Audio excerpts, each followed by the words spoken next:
Something is imprisoned behind the black holes at the edge of the galaxy. It has been there for 100,000 years, and it is not dead.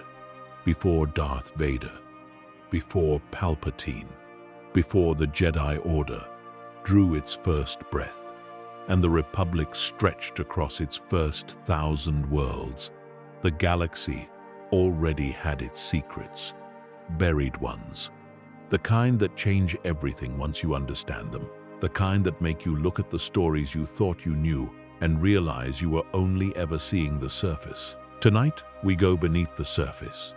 This is Star Wars lore. Not the battles, not the heroes you already know. The version that lives underneath all of it. In texts the Jedi kept locked away. In ruins that even the Sith could not fully explain. In history so old that the names you recognize have not been born yet.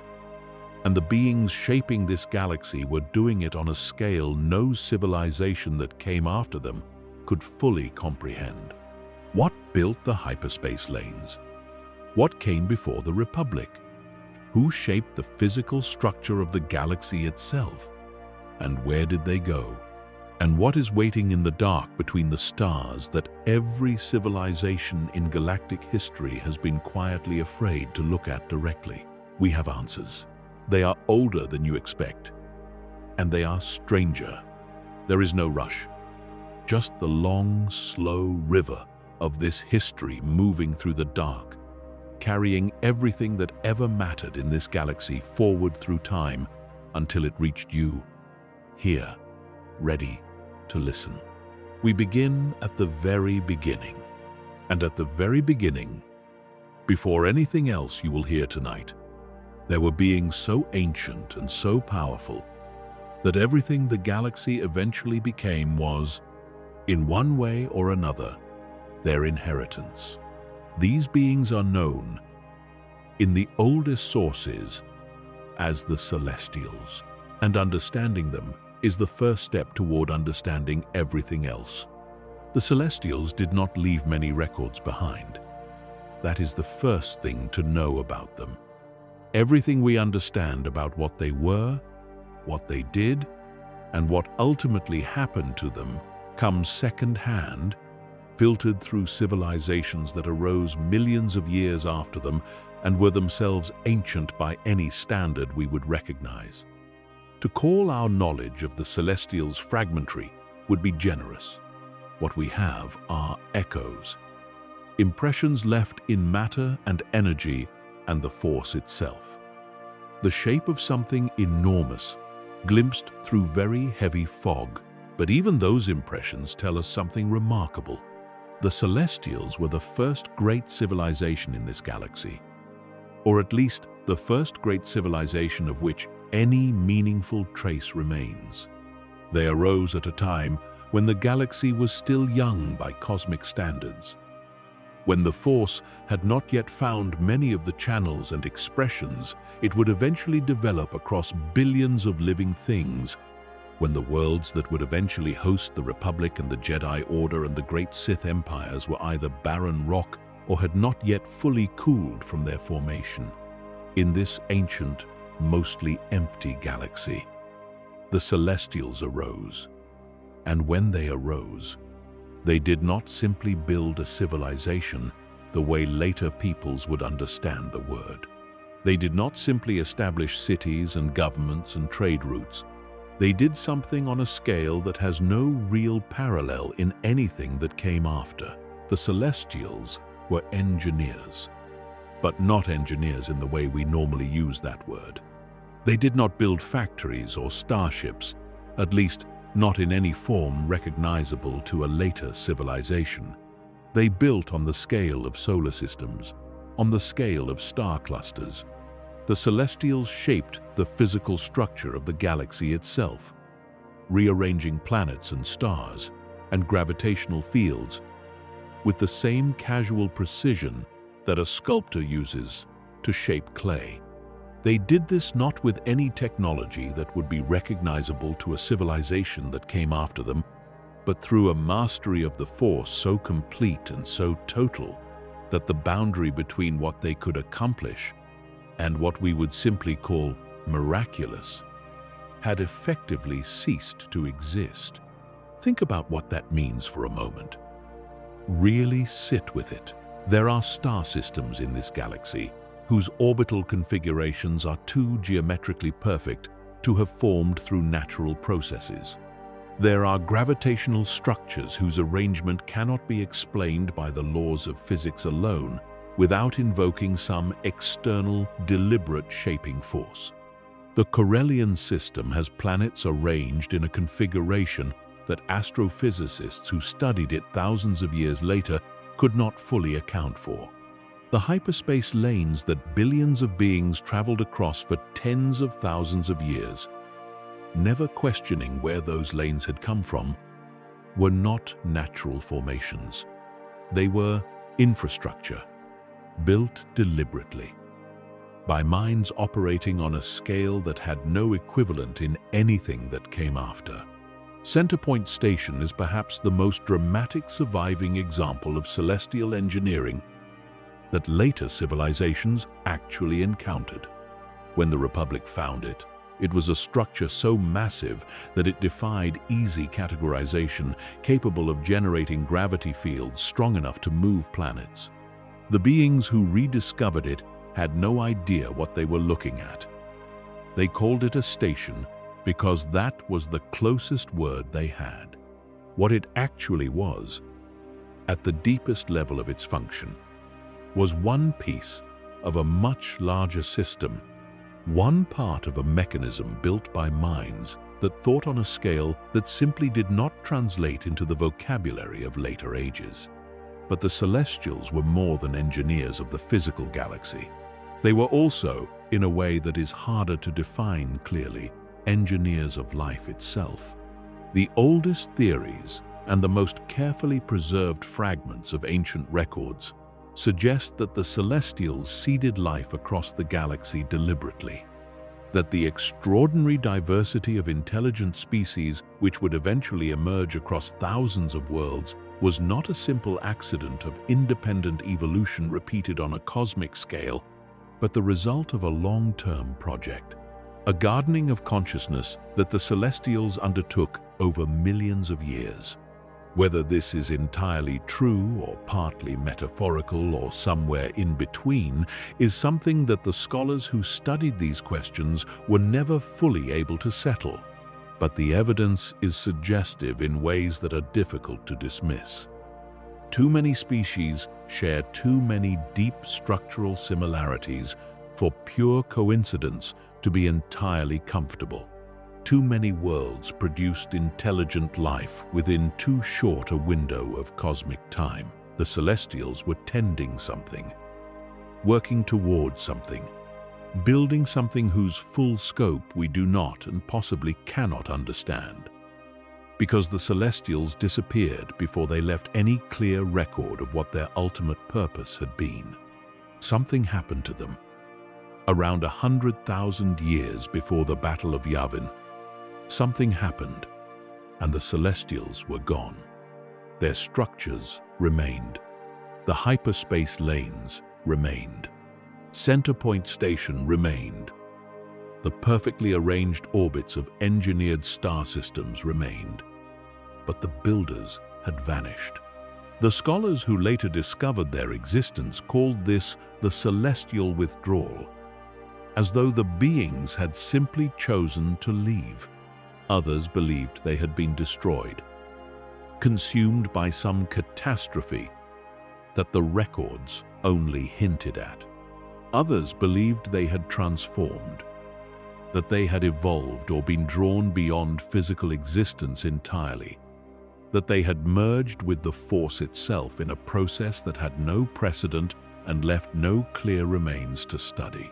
The truth, as best as it can be reconstructed from the fragments that survived, is somewhere in all of these answers at once. And it is connected to the second great mystery of this ancient era. Because the Celestials, in the last centuries of their civilization, had not been alone. They had created or shaped or called into being a family of entities who embodied something fundamental about the Force itself. Beings of extraordinary and almost incomprehensible power. Each of them a living expression of what the Force was when it was taken to its most extreme and concentrated form. The oldest Jedi records call them simply by what they were. The father, the daughter, the son. The father was balance. That word, balance, gets used a very great deal when people discuss the Force. It becomes almost a reflexive thing, almost a cliché.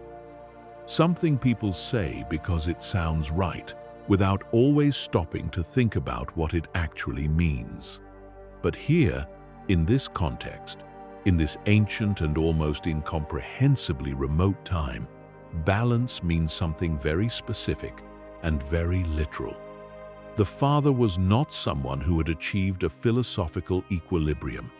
He was not someone who had learned to be moderate, to avoid extremes, to sit peacefully at the center of competing forces. He was a being who existed as the living embodiment of the tension between two opposing currents of the Force. The light and the dark, held in a state of dynamic equilibrium, so perfect and so complete that neither current could overwhelm the other as long as he remained to hold them. His daughter embodied the light side completely. Not partially, not as a philosophical orientation, but as a total and living expression of what the light side of the Force actually was at its most fundamental level. She was compassion. She was healing. She was the generative current of the Force, the current that flowed through living things and drew them toward each other and sustained the intricate web of life across the galaxy. She could feel every living being within her reach, sense their emotions and their needs and their fears, and channel the Force in ways that nurtured and protected and restored. She was not, it is important to be clear about this, weak. The light side of the Force, in its full and genuine expression, is not weakness. The daughter was powerful in ways that were genuinely difficult to describe, capable of acts that would look miraculous to any observer. But her power was oriented toward life rather than destruction, toward growth rather than consumption. Her brother embodied the dark side with the same totality. Hunger, aggression, the consuming, destabilizing current of the Force, the current that tore rather than built, that took rather than gave. He was not evil in the simple sense we usually mean when we use that word. Evil implies choice, implies deliberate malice, chosen freely from available alternatives. The sun was something more like a force of nature, an aspect of reality. The dark side of the Force is not something that was introduced into an otherwise pure universe by a bad decision. It is part of what the Force is. Darkness and consumption and entropy are part of what drives the universe, part of what makes change possible at all. The sun was not wrong to exist. He was simply what he was, an expression of something real and necessary and deeply dangerous in its pure form. What he was could not easily share space with the ordinary world without causing devastation, because in his pure form he was not restrained by any consideration beyond his own hunger. The father kept both children in balance. He held the son back from consuming everything in reach and held the daughter from burning herself out in the effort to nurture everything at once. Together, the three of them embodied what the Force was at its most essential level. The full spectrum of existence held in a dynamic relationship that was continuously working to maintain its own equilibrium. They were not static. They were not a system at rest. They were a relationship in constant motion, constantly adjusting, constantly at the edge of tipping in one direction or another. And the father was what kept the tipping from happening. They lived on a world called Mortis, or that is the name that later Jedi would use for it. Though whether Mortis was a physical location in the ordinary sense was a question that those Jedi were never fully able to resolve. Mortis was a vergence in the Force, a place where the Force was so concentrated and so present that the normal rules of physical reality bent and shifted around it. Time moved differently there. The boundary between what was real and what was perceived through the Force blurred in ways that made ordinary navigation of the place deeply disorienting. The planet, if it was a planet, existed as a kind of anchor point for the relationship between these three beings and the Force itself, a place where the Force had arranged itself around them, or around which they had arranged the Force, or where the two had grown into each other over so many thousands of years that they could no longer be meaningfully separated. And then there was a fourth. There is a figure in the oldest Jedi records who is described in terms that should make you feel something shift in your chest when you read them. She appears at the edges of the celestial history, in the fragments that survived, in the references that later scholars found and copied and debated. She is known by several names across several traditions. Abeloth, the mother, the bringer of chaos, the beloved queen of the stars. She was not a goddess in the way the father and his children were. She was something else, something that wanted to be what they were, and could not quite become it. And the consequences of that wanting were catastrophic, in ways that shaped the galaxy for 100,000 years. The story, as it survived in pieces in the deepest Jedi archives, is this. Abeloth was once mortal. She was a woman who came to serve the family on Mortis, who tended to the father and the daughter and the son across the long years of her service, and who, in the course of that service, was loved, genuinely loved. She was not a slave or a functionary. She was part of the family in all the ways that matter, cared for by three beings of incomprehensible power, who nonetheless had room in whatever served them for emotions, for something that looked very much like love. And she loved them in return. And she grew old. And in her growing old, she grew afraid. Afraid of what all mortal beings fear when they have found something worth keeping. Afraid of losing it. There were two locations on Mortis where the Force ran in channels of such extraordinary concentration and purity that they could transform whoever touched them. The Pool of Knowledge, where the daughter's light side energy gathered in such pure and powerful expression that it burned with an intensity no ordinary being could survive, and the Font of Power, where the sun's dark side energy pooled in such depth and totality that it consumed from the inside out anything that tried to draw from it without the capacity to bear it. These were not places for mortals. They were expressions of what the Force was when it was taken to its absolute extreme. But Abeloth, afraid and desperate, went to both of them. She drank from the Font of Power. She bathed in the Pool of Knowledge. She did what no mortal being should have been able to do. And she sought to become something that could not die, that could not be left behind, that could remain with the people she loved as long as they existed. What she became, instead, was something that could not stop changing, could not stop consuming, could not stop reaching outward for more, always more, because the power she had touched had come into a vessel not built to contain it, and the overflow was constant and devastating. She was transformed into a being of enormous power and profound wrongness, an entity that felt, at a surface level, like the Force, but was distorted at some depth that most beings could not reach clearly enough to identify. She reached into the minds of other beings and pulled at their will. She changed her shape and her voice and her appearance to become whatever her victims most needed or feared seeing. She was chaos given form and a name and an agenda. She became, in the parlance of the records that survived her, a wound in the Force itself. Something that should not have existed and could not stop existing. The Celestials and the powerful family she had served imprisoned her.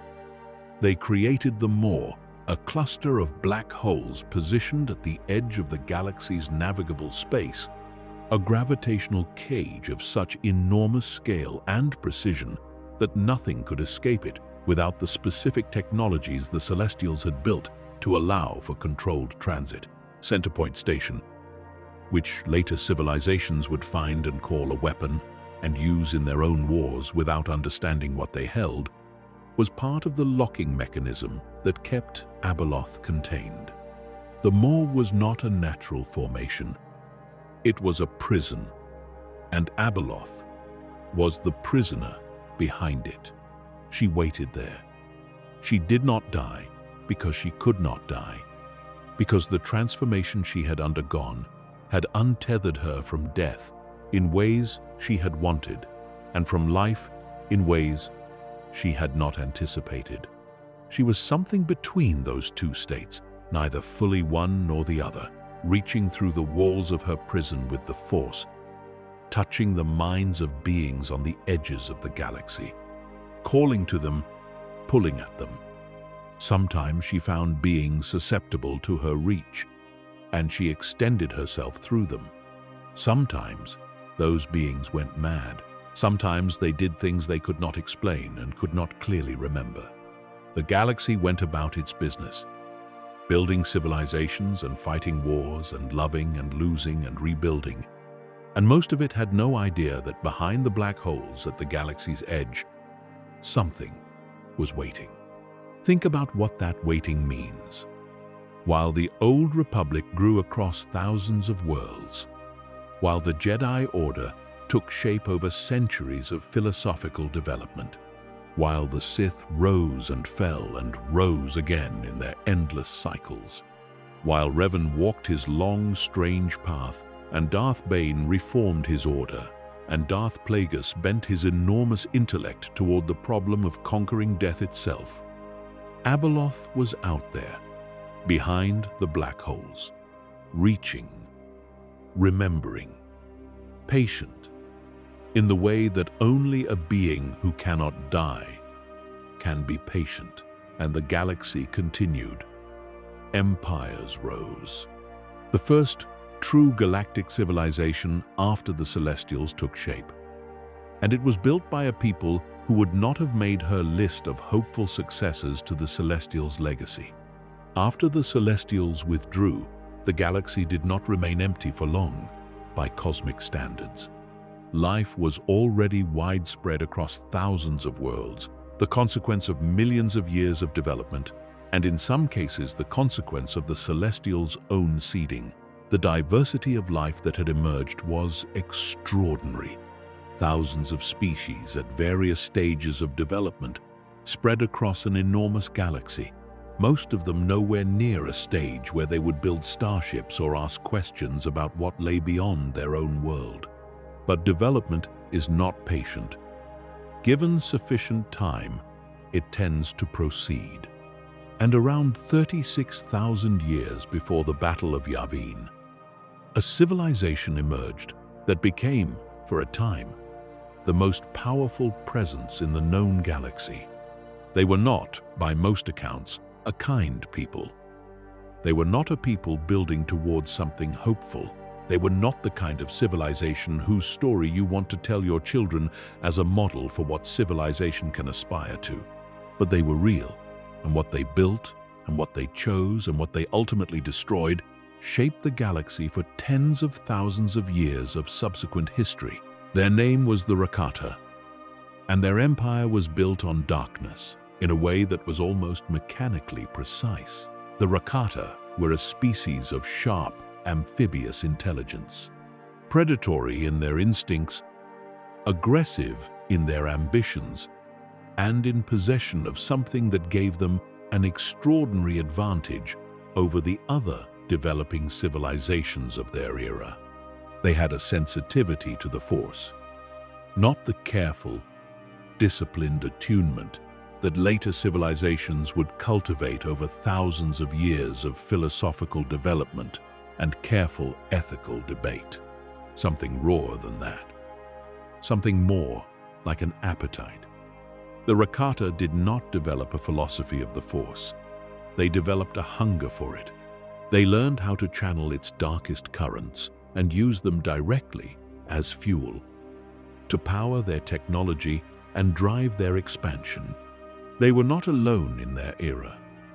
The galaxy in the period before their rise had other inhabitants, other civilizations beginning the long process of developing towards something more complex. One of these, a people called the Kwa, were a civilization of significant Force sensitivity who had actually begun to comprehend something of the Celestials' legacy at a genuine and meaningful depth. The Kwa understood that the ancient structures scattered across the galaxy were not simply ruins but functional systems, expressions of a technology philosophy so integrated that they could not be fully separated. They built devices of their own that drew on what they had learned, structures called infinity gates, which could move people and objects across enormous distances of space almost instantaneously. They built these gates on many worlds. They shared their knowledge with cultures they believed were ready for it. They shared it with the Rakata. This was a catastrophic mistake. The Rakata did not use what they learned from the Kwa to build a civilization of exchange and exploration. They used it to build weapons. They took the principles behind the infinity gates and reverse-engineered them into tools of war and conquest. They studied the celestial ruins scattered across the galaxy and repurposed everything they found. Every piece of ancient technology designed by the Celestials for creation or connection or the sustaining of life, the Rakata rebuilt for domination.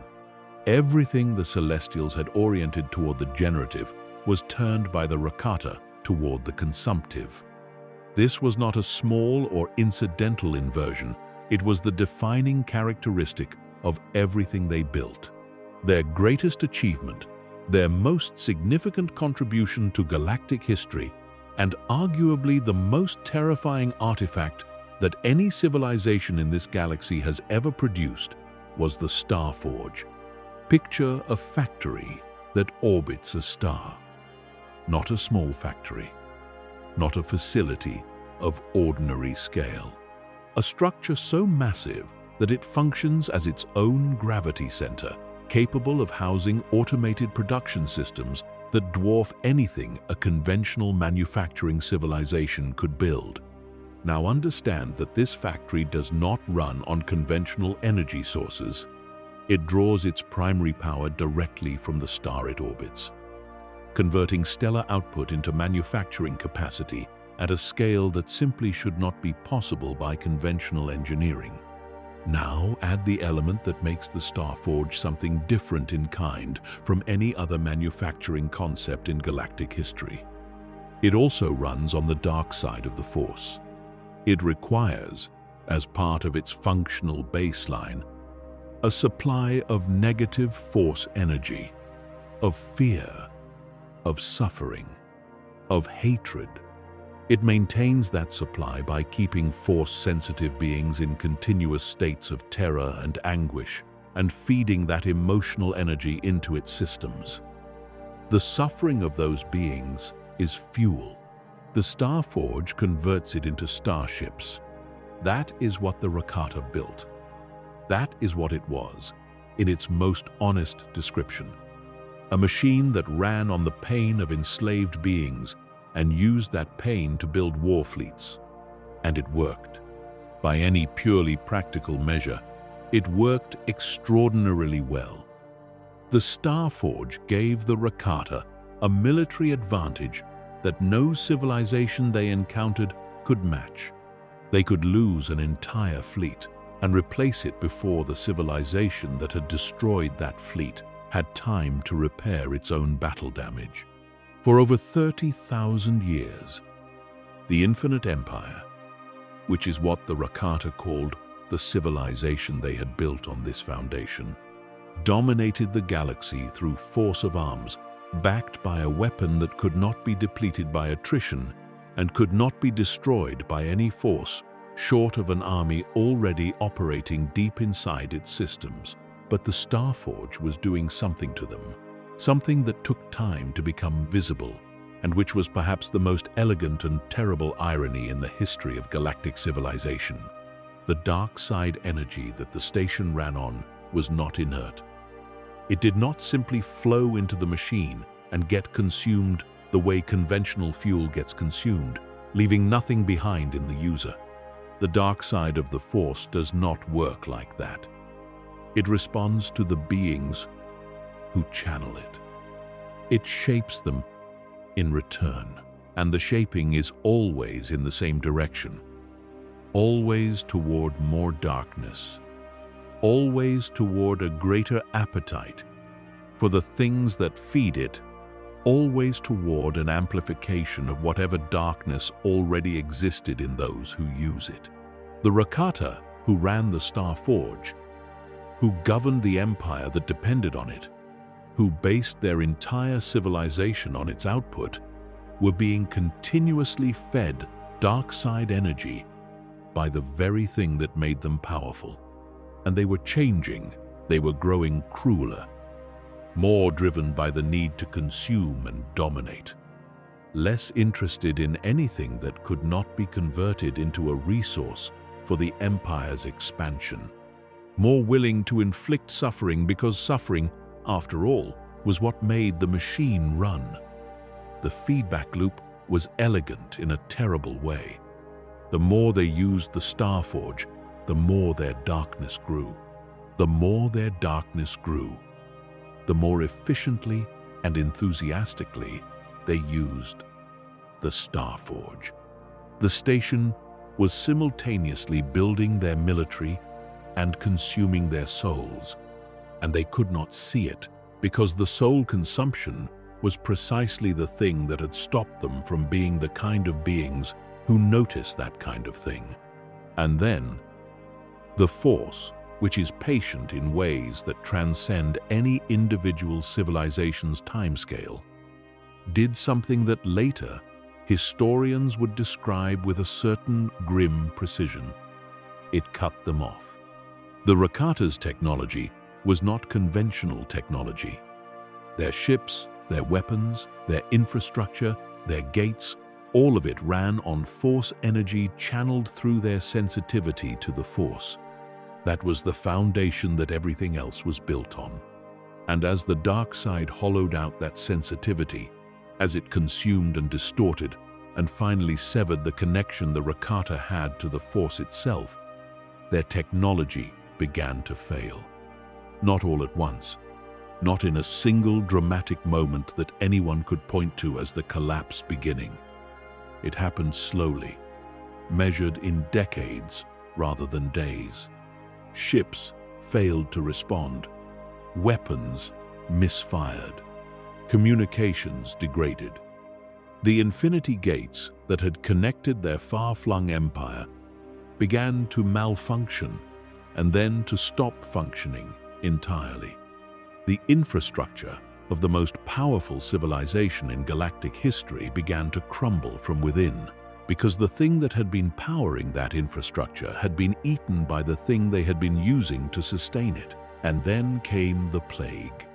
A disease moved through the Rakata with a speed and a ferocity that their weakened, force-depleted society could not resist. A species whose connection to the Force had been their edge in every contest found that edge gone, and without it, they were simply not as resilient, not as capable, not as formidable as they had built their entire identity around being. Billions died. Entire worlds that had been centers of Rakata power became quiet and empty.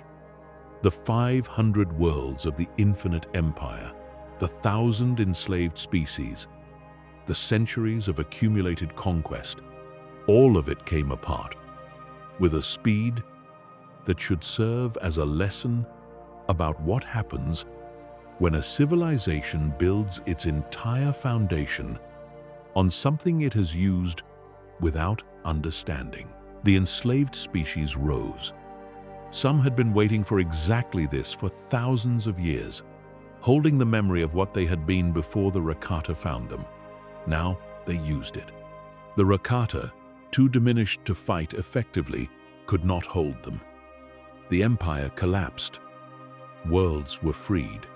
Civilizations that had been frozen in place by 30,000 years of occupation began to develop again, began to ask questions again, began to reach upward toward whatever they had been before someone decided to stop them. Some rose remarkably quickly. The humans of Coruscant and other core worlds. The Duros, whose navigational gifts would later make them among the greatest explorers of the Old Republic era. The Twi'leks, the Rhodians, dozens of others who would eventually weave together into the tapestry of the Republic. Their freedom came at a cost they would never fully calculate, because they did not know the complete extent of what the Rakata had done to them, or what the Rakata had found and repurposed and left behind. The Starforge was still out there, orbiting its star in the unmapped reaches of the galaxy's outer arms, still functional, still running its automated systems, still hungry in whatever sense a machine built on the dark side can be said to be hungry. Waiting, as so many things in this galaxy seem to wait, for someone to come back to it and try to use what it offered again. It would be thousands of years before that happened, before a Jedi general who had been turned Sith Lord by means he never entirely understood walked a trail of ancient star maps scattered across the galaxy like breadcrumbs left by a civilization that did not know it was leaving a path for someone to follow. When he found the Starforge, he understood immediately what he was looking at, and what he did with that understanding became one of the pivotal moments in all of Legends history. But we are not there yet. Hold the image for a moment of the infinite empire collapsing.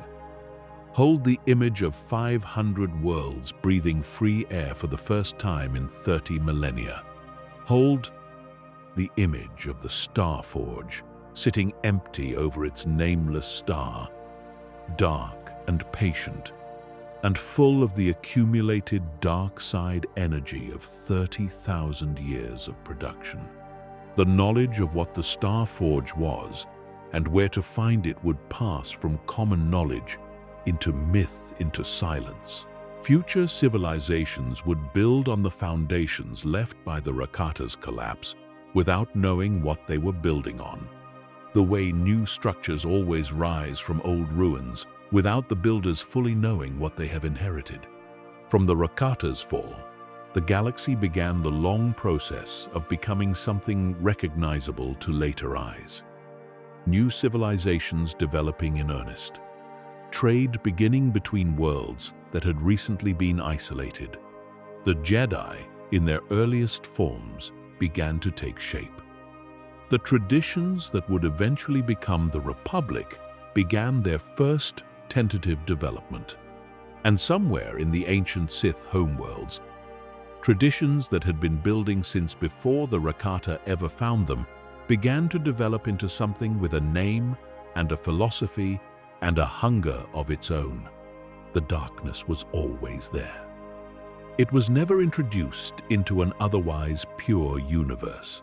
It was always part of what the Force was, what changed over the thousands of years that followed, was how that darkness was organized, who understood it, who wielded it, and what they chose to do with the understanding they had been given. That is where the next chapter of this story begins. The republic that emerged from the long aftermath of the Infinite Empire's collapse was not born quickly or easily or cleanly. Civilizations that have spent 30,000 years under occupation do not simply stand up one morning and build parliaments and fleets. The recovery was long and uneven, marked by its own smaller conflicts and its own failed experiments. The Jedi, in their earliest forms, played a significant role in stabilizing this slow recovery, though the Jedi Order of those ancient centuries was meaningfully different from the order that most people think of when they hear the name. It was more martial, more directly engaged in the political and military realities of the worlds it served. Less given to the contemplative withdrawal and careful institutional distance that would eventually become defining features of the Order in its later centuries. But even in those early centuries, the fundamental architecture of Jedi philosophy was taking shape. The commitment to the light side of the Force, the concern with attachment and the vulnerabilities it created in Force users, the sense of responsibility toward all living things. These ideas were forming, being debated and tested and passed down through generations of masters and students who were genuinely working out, through practice and through failure as much as through theory, what it meant to build an order of beings who could touch the Force. And from the beginning, that project was complicated by the fact that some of those beings were drawn toward the other current.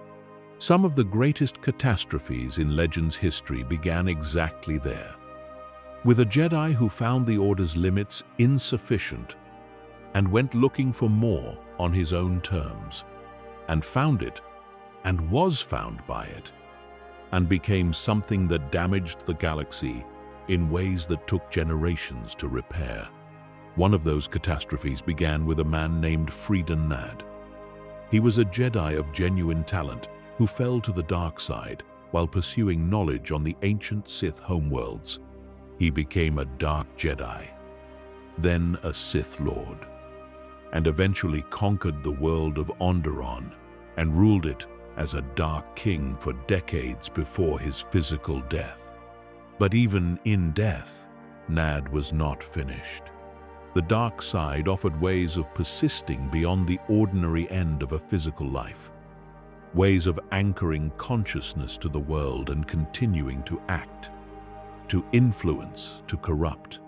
Nadd's spirit remained, whispering to those who came close enough to the dark side artifacts he had left behind, finding the sensitive ones and guiding them toward the path he had walked. The most significant person to receive those whispers was not born into the Jedi Order in the usual way. He came to it late, with an attitude of impatience and entitlement that the masters who knew him recognized as a warning sign almost from the beginning. His name was Exar Kun, and he was, by any honest measure, one of the most naturally powerful Force users of his era. Think about the particular kind of person who receives extraordinary gifts and responds to those gifts with contempt for the limits other people try to place on how they should be used, who hears the warnings of those with more experience and interprets those warnings as jealousy or cowardice or both, who understands, on a deep level, that he is more capable than most people around him, and draws from that not humility, but a conviction that the rules designed for lesser beings should not apply to him. Exar Kun was that person. Brilliant, charismatic, frightening in his skill, and genuinely unable to accept that the boundaries the Jedi placed around the dark side existed for any reason other than to hold him back from what he deserved to understand. He sought out the tomb of Freedon Nadd on the demon moon of Dexun. He sought it out despite warnings, despite the clear instruction of his Jedi master, that this path led somewhere the Order would not follow him. He sought it out because the dark side called to him in a way he found more compelling than anything the Jedi had to offer. And he was certain, as many people have been certain before and since, that he was strong enough and intelligent enough to walk that path without being consumed by it. Freeden Nad's spirit was waiting for him. The dark side does not simply offer power to those who come looking for it. It is more patient and more subtle than that.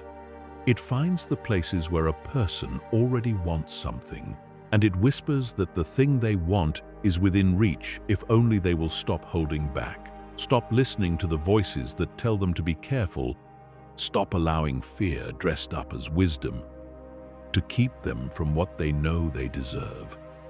For Exar Kun, the whisper was about knowledge, about the full and unrestricted understanding of what the Force could be when it was not artificially limited by the Jedi's philosophical guardrails. Nad's spirit guided him to the Sith homeworld of Korriban, where the oldest traditions of dark side practice had their deepest roots, and from Korriban onward to Yavin 4, where an ancient Sith temple complex sat deep in a jungle so dense it absorbed sound, heavy with the accumulated dark side energy of thousands of years of Sith practice and Sith ritual and Sith death. There, on Yavin 4, in the presence of Sith spirits, who had been waiting in those stones for longer than the Republic had existed, something in Exar Kun broke, or opened. Depending on which perspective you hold, the Jedi would describe it as a fall, and they would not be wrong. But in the moment itself, under the influence of the ancient power that surrounded him, it did not feel like falling. It felt like release. It felt like the full opening of something that had always been partially closed. Something that the Jedi had been keeping at bay with their philosophy and their training and their careful ethical constraints. Exar Kun surrendered to the dark side so completely and so suddenly that the Force responded. The spirits in those ancient stones recognized him. They called him one of their own. They gave him a title that had not been claimed for generations, Dark Lord of the Sith. And he accepted it with the confidence of someone who had always known, at some level, that this was where he was going. Then he began to build. The war that Exar Kun started is known in the Jedi archives as the Great Sith War. But that name has a way of making it feel distant and historical when what it actually was, in the years leading up to the open conflict, was a slow and careful poisoning. Kun did not announce himself. He did not raise a banner and call for the enemies of the Jedi to gather.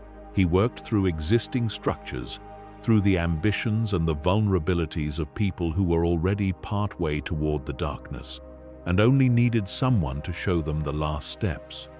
He found allies among the Jedi's own ranks, among those students and young knights who had felt what Kun had felt, who chafed under the Order's restrictions and recognized in him someone who had broken through to something they wanted to reach. He found allies in the political margins of the Republic, among those who had their own reasons to want the existing order destabilized. His most significant ally, and in many ways the more tragic of the two central figures in the Great Sith War, was a man named Ulic Qel-Droma. Ulic had been a Jedi of genuine integrity and considerable ability, someone who had chosen the path not out of ambition, but out of genuine commitment to what the Order represented. He fell to the dark side, not through the deliberate and almost petulant pursuit of power that had marked Exar Kun's path, but through grief, through love and loss, and the long cascade of choices, each of which seemed in the moment more reasonable than the one before it, that can take a person from who they are to somewhere entirely unrecognizable by a route that has no single turn they can point to and say, "This is where I went wrong."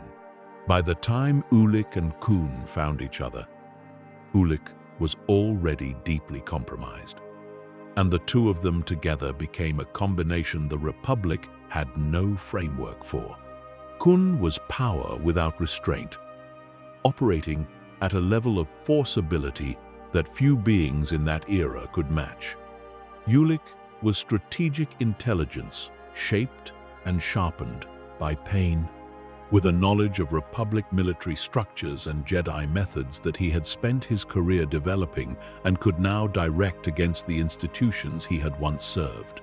Together, they coordinated a campaign against the Republic and the Jedi Order that had a sophistication and a ferocity that had not been seen since the ancient Sith empires of thousands of years before.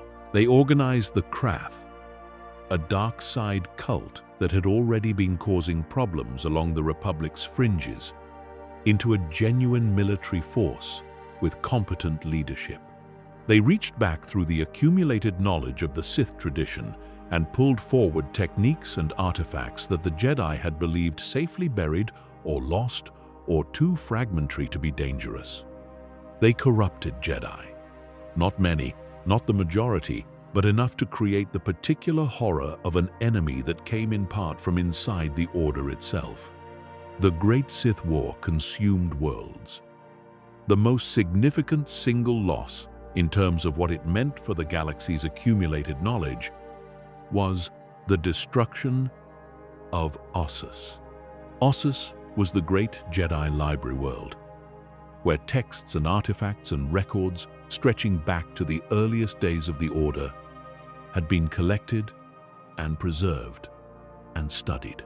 It was destroyed not in battle but through the activation of an ancient Sith weapon that sent a radiation pulse through the star of the Ossus system, poisoning the planet and forcing the surviving Jedi to evacuate in the hours they had, taking what they could carry and leaving behind everything else.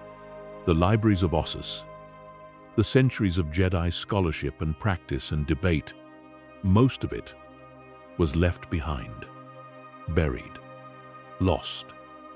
The Order spent generations afterward trying to reconstruct what had been taken from it, and never fully succeeded. And still the war continued. It ended not through military victory in the conventional sense, but through something more intimate and more strange.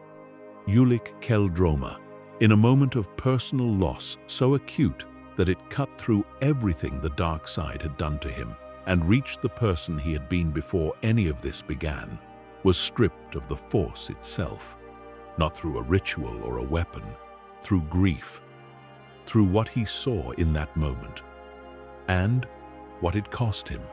He was left alive, but severed. His connection to the Force gone. His capacity to continue as a Sith Lord ended by the one thing that had always been underneath all of it. The one thing the dark side could never entirely replace. Exar Kun, facing the final convergence of Jedi forces on Yavin 4, facing the end that had always been waiting for someone who chose this path, made a choice that was perhaps the most Exar Kun choice possible. He refused to die in the ordinary way. He performed a ritual of such magnitude and such darkness that it consumed every living being on Yavin 4, every creature in those ancient jungles, using their life force to extract his own consciousness from his body and bind it to the stone of his temple before the Jedi could reach him. He was not dead. He was not alive. He was something between the two, his awareness trapped in the dark side-soaked stones of a temple on a jungle moon, unable to leave, unable to change, able only to exist and to remember. Yavin 4 would be avoided for generations.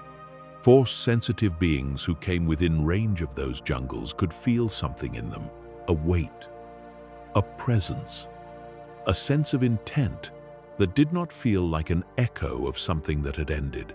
It felt like something waiting. Exar Kun waited a long time. When his moment finally came, when the walls of that ancient prison found the right crack, the events that followed shook the New Republic to its foundations and forced Luke Skywalker to confront a darkness that had been biding its time since before the Republic's fall. But that story belongs to the years after the Battle of Yavin, to the era of Luke's new Jedi Academy, and the darkness that was waiting in those stones for exactly that moment. We will not follow that thread tonight. We only need to know that it exists, that things set in motion before the Clone Wars, before the Republic's golden centuries, before even the Brotherhood of Darkness can wait with extraordinary patience for the right moment to move. What the Great Sith War left behind, in addition to the ruins and the dead and the libraries of Ossus, buried under radioactive debris, was a question the Jedi Order would struggle with for generations. Not about Exar Kun specifically, not about the technical details of how the dark side had organized itself or what weapons had been used. The question was about what Kun represented, because Kun had not fallen in the way the Jedi's simplest explanations of falling suggested. He had not been seduced by easy promises of quick power. He had asked genuine questions about the Force and about the nature of knowledge, and about whether the Jedi's limits on understanding were wisdom or limitation. And he had found the Jedi's answers insufficient, and he had pursued his own understanding to its most destructive possible conclusion. The Jedi had to hold that question. They could not simply set it aside, because the question did not belong to Kun alone. It was the question underneath the question of every Jedi who had ever felt the pull of the other current and had to decide what to do with that feeling. Exar Kun had decided one way. Others would decide differently. But the question itself would never stop being asked. That is the nature of the Force. It does not resolve. It continues. The light pulls and the dark pulls, and the beings caught between them make choices, and those choices ripple forward through time in ways that no single being can fully trace or fully understand. Centuries passed. The Republic rebuilt. The Jedi rebuilt. New libraries took the place of Ossus's lost ones, or tried to. New generations of students were trained. New debates refined the Order's understanding of itself and its purpose and the limits of what the Jedi should and should not do. And by the standards of galactic history, things were relatively quiet. Quiet is always the wrong word, of course. The Republic was a civilization of billions across thousands of worlds, and the ordinary life of a civilization that large is anything but quiet. There were crises and conflicts, and the endless noise of democracy trying to manage itself across enormous distances. But the kind of darkness that had produced the Great Sith War had receded. There was no Exar Kun gathering Sith power. There was no coalition of fallen Jedi organizing into a military force of that scale. The worst threats were manageable in the ordinary ways. And far out in the unknown regions, in the space beyond the Republic's charts and the reach of its fleets and its hyperspace communications, something old and patient and immensely powerful was watching, had been watching for centuries, was coming, with the particular, unhurried certainty of a being who had learned to measure time in millennia, to the point where it was ready to move. His name, when the galaxy eventually came to know him, was Darth Vitiate. But that was not the name he had been born with. And the name hardly mattered anyway, because what he was had very little to do with names. What he was had to do with a hunger so absolute, and a will so concentrated, and a capacity for the dark side so extraordinary that even describing it in ordinary language tends to diminish it. He had been alive for over 1,000 years by the time the events he was preparing began to move. He had used methods of self-continuation that should not have been survivable, methods that left him something other than human in every meaningful sense, while retaining a human form that could walk among others without immediate detection. He had an empire, not the Republic, something older, something in the spaces the Republic did not reach, something that had been growing for centuries in the dark, and was now ready to do what he had always been building it toward. The Mandalorians came first. They were not his plan directly. They were his instrument. Their leader received a vision, a challenge from a great enemy hiding in the unknown. The greatest battle the Mandalorian people had ever fought waiting for them beyond the Republic's borders. What Mandalore did not know, could not know, because the being who sent the vision was very careful about what he revealed, was that the great enemy was the one who had sent him, that the glorious purpose he had been given was not a gift but a leash, that the Mandalorian Wars, which would bleed the Republic and fracture the Jedi Order and produce the exact instruments that Vitiate needed for the next phase of his plan, were not a war the Mandalorians chose. They were a war they were made to start, by something that had been patient for a very long time and was finally ready to begin. The Mandalorians struck the outer rim like a storm. Worlds fell. The Republic scrambled. The Jedi Council watched and deliberated and waited. And among those who watched the Council wait and felt, with increasing urgency, that waiting was the wrong answer, was a young Jedi named Revan.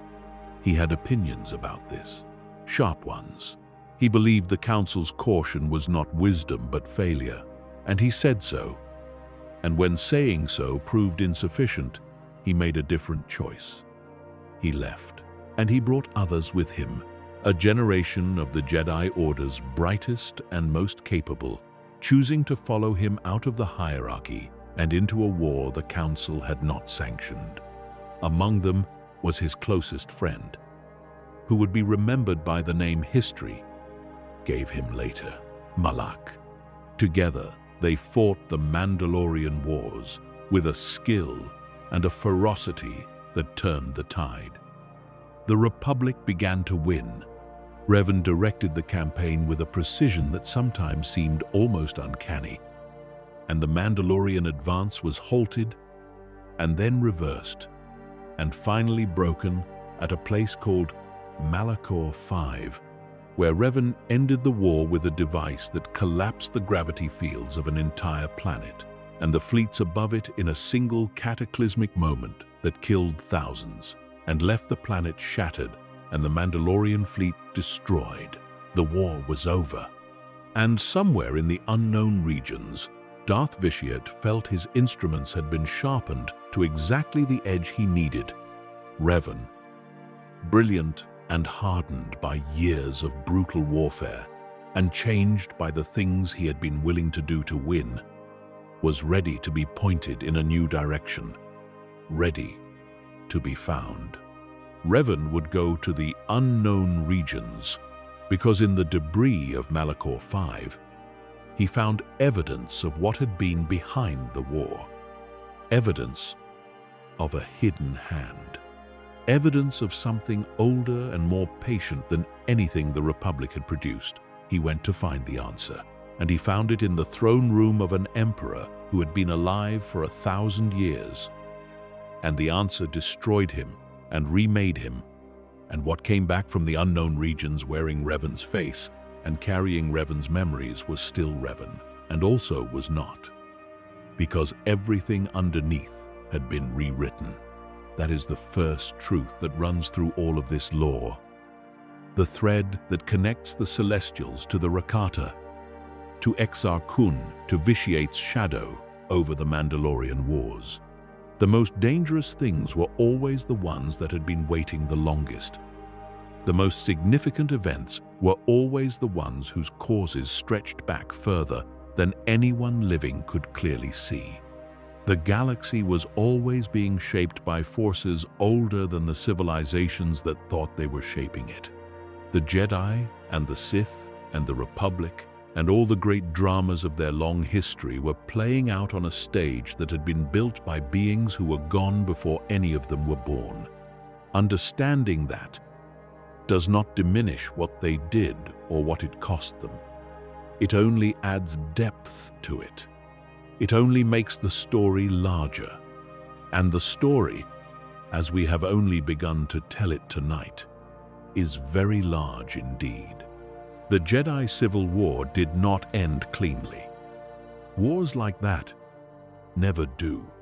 What Revan and Malak had built in their time as Sith Lords had cut too deep into the Republic's foundations for the damage to simply stop when the fighting stopped. Worlds that had been occupied were changed. The Jedi Order, already reduced in the Mandalorian Wars, had lost more of its members to either death or corruption during the conflict that followed. The survivors who returned to the council chambers were not the same people who had sent Revan and Malak away years earlier. They were people who had fought a war against former Jedi, who had watched their colleagues choose the dark side and make that choice look rational given everything that had happened, who had questions they could not easily answer and grief they did not have a philosophy adequate for processing. But the Republic recovered. It always recovered.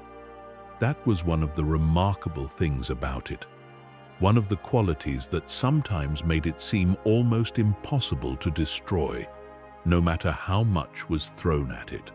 The institutions held. New Jedi were trained.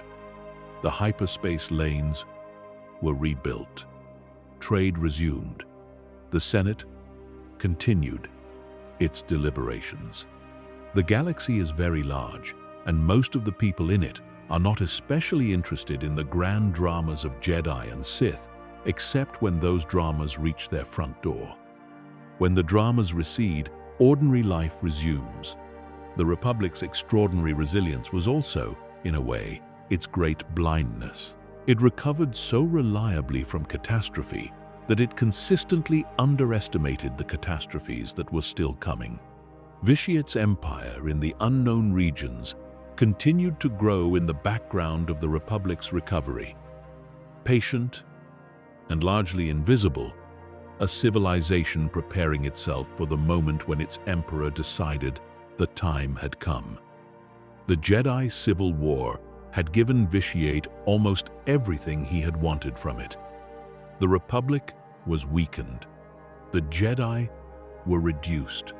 The confidence of both institutions had taken wounds that would take generations to fully heal.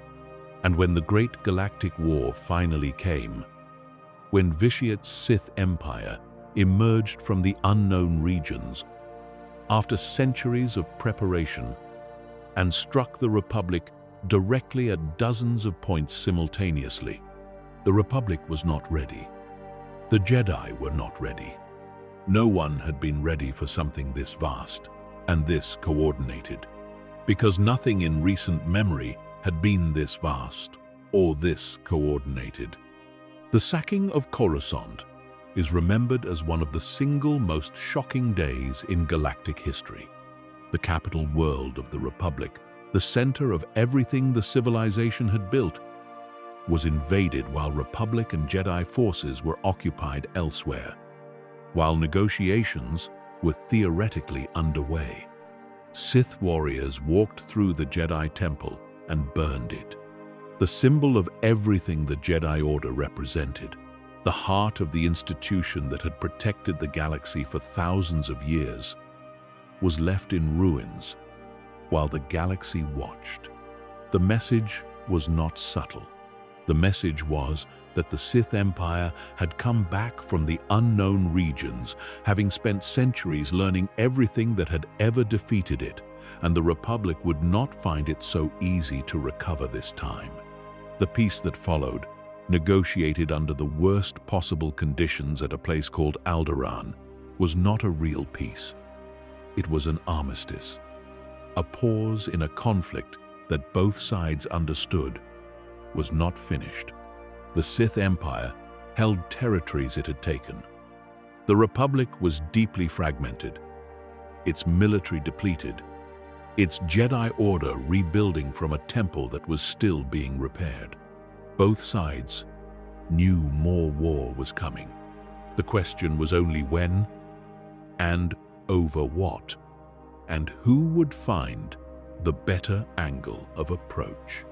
What came after?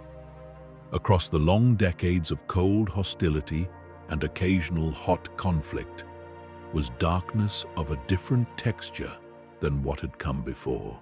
Not the dramatic sweep of a single charismatic evil shaping the galaxy around his will, but the grinding, accumulative damage of two civilizations locked in a conflict neither could fully win and neither could easily end.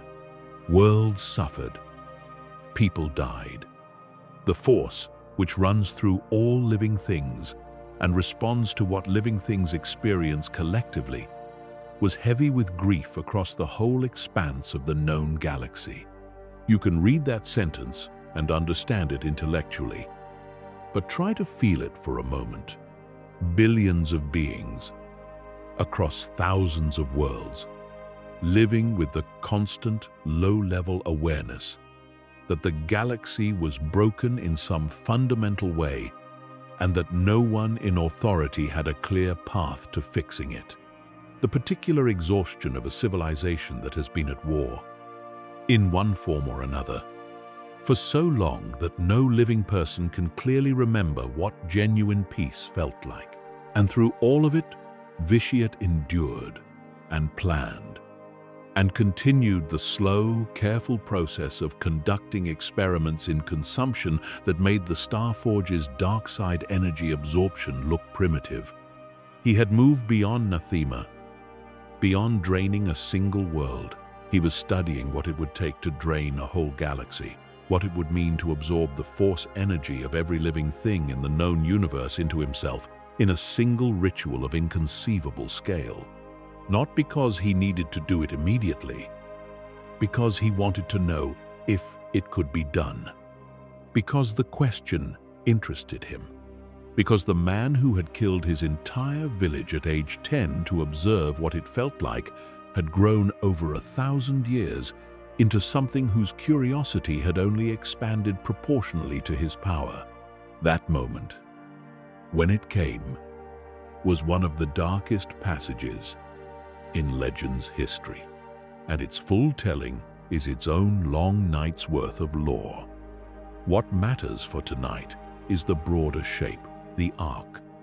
Vitiate's empire eventually fell, not to Revan, not to any single heroic act, but to the accumulated weight of resistance over centuries, to the peculiar vulnerability that had always been at the center of what he was. His hunger was the source of everything he had become, and also, ultimately, the thing that undid him. He consumed too much, reached too far, and what he consumed him in return, in ways that nothing he had done could have fully prepared him for. But the story does not end with Vitiate. While all of this was happening, while the Republic and Vitiate's empire bled each other across decades of grinding conflict, the Sith, as a tradition, as a philosophy, as an inheritance passed down through dark side practitioners from the ancient homeworlds to the present, had been developing in other directions as well. There had always been more than one Sith lineage, more than one dark side tradition. The beings who called themselves Sith had never been a single unified thing, had never had a monopoly on the dark side's possibilities. And in the centuries that followed the Jedi Civil War, one of those lineages was growing in a direction that would eventually change everything about what the Sith were and what they meant to the galaxy. It had been building for a long time, longer than most people realized. And it came to a head not in the unknown regions, not in the grand conflicts between empires, but on a small planet in the Republic's own territory called Ruusan. That is where the next thread of this story lives. The new Sith Wars lasted for almost 2,000 years. Hold that number for a moment, because it is worth sitting with. Not a generation of conflict, not a century. 2,000 years. The span of time from before any living civilization can meaningfully remember to the present, filled with recurring cycles of Sith warlords, rising, gathering power, striking at the Republic, being beaten back, and then rising again under new names and new configurations. The Republic spent those 2,000 years in a state of perpetual, low-grade war that drained resources and lives and confidence across generation after generation of citizens who had never known a galaxy that was not somewhere fighting the Sith. The Jedi were deeply changed by it. Not the Jedi philosophy itself, not the fundamental commitment to the light side and the rejection of the dark, but the Order's relationship to itself and its own history. The prolonged conflict pushed the Jedi toward a more martial orientation than they might otherwise have developed. Some members of the Order became, in effect, feudal lords, governing territories and raising armies.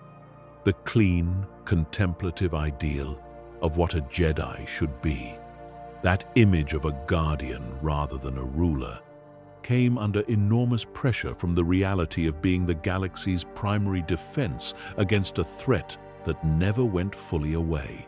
And on the other side, the Sith who fought those wars were not a single organized thing. They were a scattered and contentious tradition. A dozen different lineages and schools of dark side thought that agreed on almost nothing except the broadest philosophical commitment to the dark side as a path to power.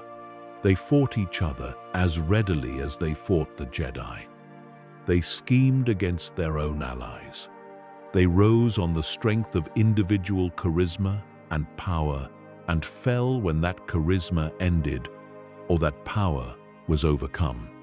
The dark side, which amplifies every selfish impulse in those who use it, is not a natural ally of coalition building. The Sith tradition, through most of its history, was as much its own worst enemy as the Jedi were. About 1,000 years before the Battle of Yavin, a man tried to change that. His name was Skara Khan. He had been, before his fall, a Jedi master of significant ability. What pushed him toward the dark side was not a simple story of ambition overwhelming principle, but something more complicated. The gradual erosion of certainty about whether the Jedi's approach to the war they were fighting was actually working. He had watched the Republic struggle for too long. He had made arguments that were not accepted. He had reached for influence he was not granted. And in the space between what he believed the situation required and what the Order would allow, he found room for the dark side to begin its slow work. When Khan emerged as a Sith Lord, he brought with him something unusual, an idea, an approach to the Sith's structural problem that had not been seriously attempted before. He called it the Brotherhood of Darkness, and its central principle was this: that the Sith had repeatedly failed to defeat the Republic because they wasted too much of their energy fighting each other. The old hierarchy, the pyramid of Dark Lords with a single supreme Sith at the top, created a constant incentive for every ambitious Sith beneath the top to scheme and struggle and occasionally murder their way upward, energy that could have been turned outward against the Republic. Kaan's solution was radical. He would dissolve the hierarchy. In the Brotherhood of Darkness, all Sith would be equal. All would hold the title of Dark Lord. All would share power rather than compete for it. On paper, this was clever. In practice, it revealed something essential about the dark side and the people who follow it deeply enough to build a life around it. The dark side cannot be organized around equality. It does not work that way at a fundamental level. The dark side amplifies hunger, ambition, the desire to dominate, the drive to be the most powerful being in any room. Telling beings who have committed themselves to those drives that they should hold back, should share, should be content as one voice among many, is like trying to contain a fire by asking it politely to stay inside the fireplace. The Brotherhood of Darkness was never as unified as Kaan needed it to be. The Dark Lords bickered. They schemed. They formed factions and alliances, and then betrayed those alliances when something better presented itself. But they also fought. And the Republic felt it.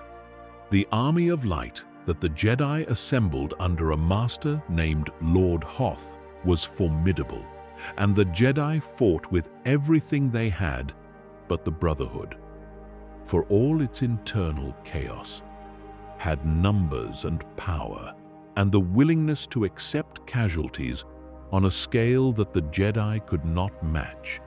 The final years of the new Sith Wars were the most intense and devastating. Entire systems changed hands multiple times. The Jedi Order lost people it would never replace.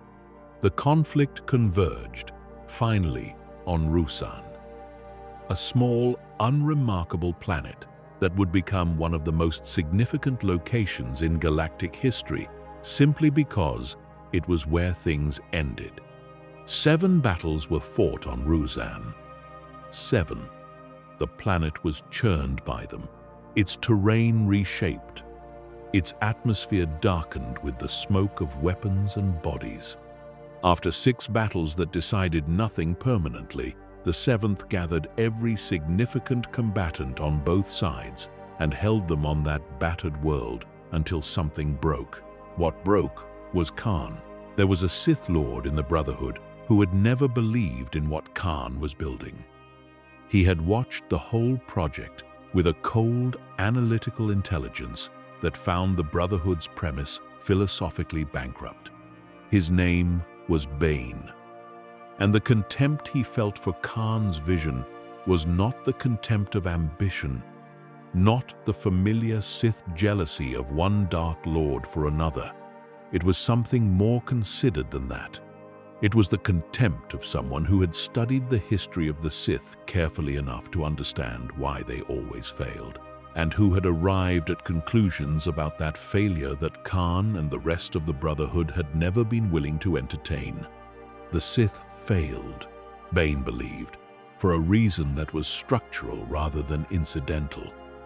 Not because the wrong people had been in charge, not because of bad luck or poor timing or the particular effectiveness of the Jedi opposition in any given era.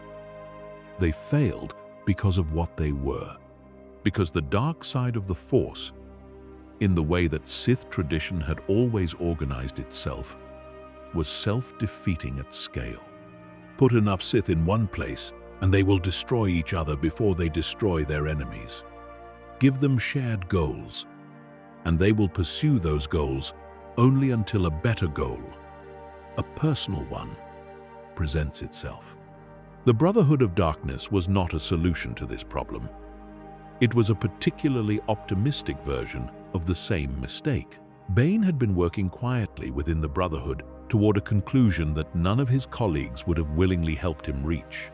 He understood that what he was building toward required the elimination of the Brotherhood as completely as any Jedi victory could have achieved. And he saw in Khan's growing desperation on Ruusan, an instrument for that elimination that was more elegant than anything he could have engineered directly. There was an ancient Sith weapon in the tradition's archives, a creation of such extreme dark side alchemy that it existed at the very outer boundary of what the dark side was willing to give access to. It was called the Thought Bomb.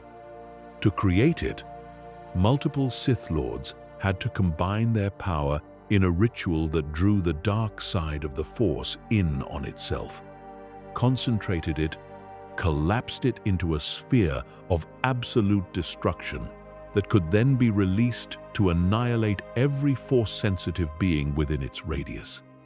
It did not simply kill. It did something worse than that. The souls of those destroyed by the Thought Bomb were not released into the Force the way souls ordinarily are at death. They were trapped, held in the device's lingering resonance, aware and unable to move, neither living nor dead. It was a weapon that could not be aimed, could not be recalled, and destroyed its creators as completely as it destroyed everyone else in range. Bane reminded Khan that this weapon existed. He framed it as a last resort, a final option that could end the war decisively even if nothing else could. And Khan, increasingly desperate, increasingly unstable under the pressure of the war's final phase, reached for it. Lord Hoth, who commanded the Army of Light on the opposite side of that battlefield, felt what was coming through the Force. He did not know exactly what it was, but he knew it was catastrophic, and he knew that his only chance of limiting the damage was to be closer to it when it detonated, to draw the Brotherhood's forces into using it before they were fully ready. He led his Jedi directly into the caves where the Brotherhood had gathered for the ritual. He walked toward the Thought Bomb, knowing what walking toward it meant. The detonation killed every Force-sensitive being in those caves. Every Sith Lord, every Jedi who had followed Hoth in. 100 Dark Lords, dozens of Jedi. Their souls were caught, suspended in a sphere of dark side energy beneath Ruusan's surface, aware and unable to leave, locked in a prison with no walls visible and no door to find. Bane was not in those caves. He had ensured he would not be.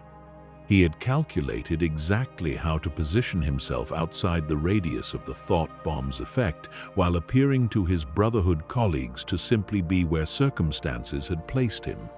He stood on Ruusan's surface after the detonation and listened to the silence where an army of Sith had been. And then he walked away. He was the only Sith Lord left in the galaxy. The Republic and the Jedi, surveying the aftermath of the Thought Bomb, believed that the Sith had been destroyed. Both sides had lost people in those caves, and the resulting silence seemed like the silence of mutual destruction. The war that had lasted 2,000 years appeared to be simply over. The Jedi mourned their dead and began the long process of rebuilding. The Republic restructured itself, taking advantage of the peace to reform institutions that the long war had stressed to their limits. Bane let them believe it. It served him perfectly. He understood, better than anyone who had come before him, that the Sith could not survive as a visible presence. Every time the Sith had announced themselves, had built empires and raised armies, and fought the Republic openly, the Republic had eventually recovered, and the Jedi had eventually found a way to push back. Even when the Sith had won battles and occupied worlds and brought the Republic close to collapse, the final outcome had always been some version of the same thing. The Sith's internal contradictions tore them apart, or the Jedi found the strength for one more effort, or both. Open conflict was a contest the Sith could not win permanently. Bane's answer to this was so simple that it seems, in retrospect, almost obvious. The Sith needed to stop being visible.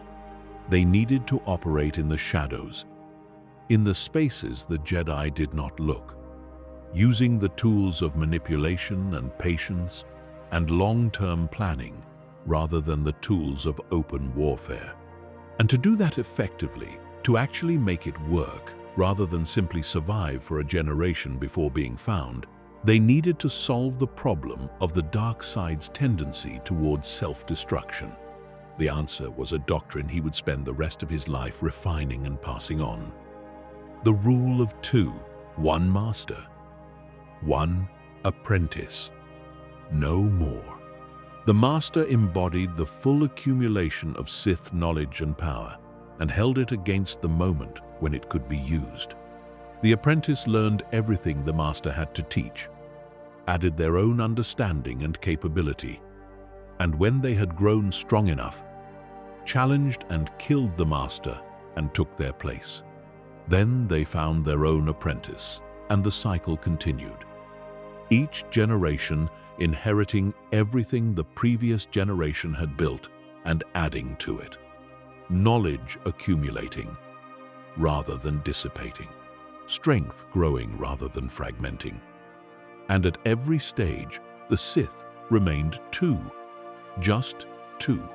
Two beings who could move through the galaxy without the presence that an army creates, without the visibility that a hierarchy of Dark Lords creates, without the internal politics that more than two creates. It was not simply a practical arrangement. It was a philosophical statement about what the Sith were meant to be and what the dark side was meant to accomplish. Bane had thought deeply about the recurring failure of Sith civilizations, about why the dark side's promise of power always seemed to dissolve before it could be made permanent, and he had arrived at an answer. The dark side was not weak. The beings who wielded it were.